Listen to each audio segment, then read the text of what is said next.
Hi, I'm Steve Arterburn. Welcome to Walking into Walls. This is our fourth session, and today we talk about the Wall of Arrogant Entitlement. This is a tough one.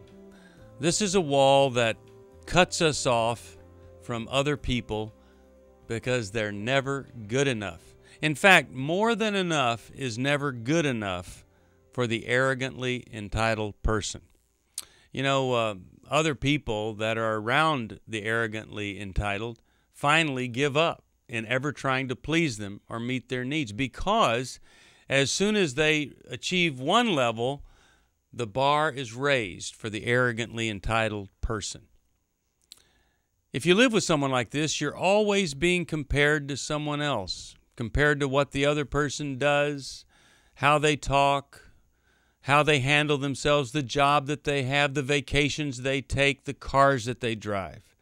Because the arrogantly entitled person always feels like they deserve more than they have. God tries to provide a life of purpose and meaning, and for the arrogantly entitled, it's kind of just a life of meanness instead. And so everybody around them gives up chasing that moving target, since it's always adjusted to a higher level. You know, in my other life, I'm a karaoke singer, and I've actually won some contests. And I remember the most memorable one was when I was up against some stiff competition, and I sang that song by Frank Sinatra, "I Did It My Way." Well, that's kind of the theme song of the arrogantly entitled.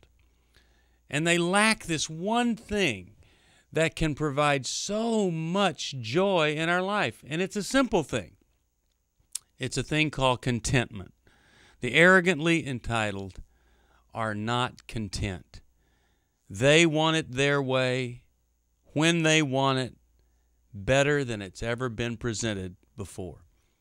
You know, when you're an adolescent, you're out there trying to figure out and experience all the things that you are free to do. And boy, do you ever do them.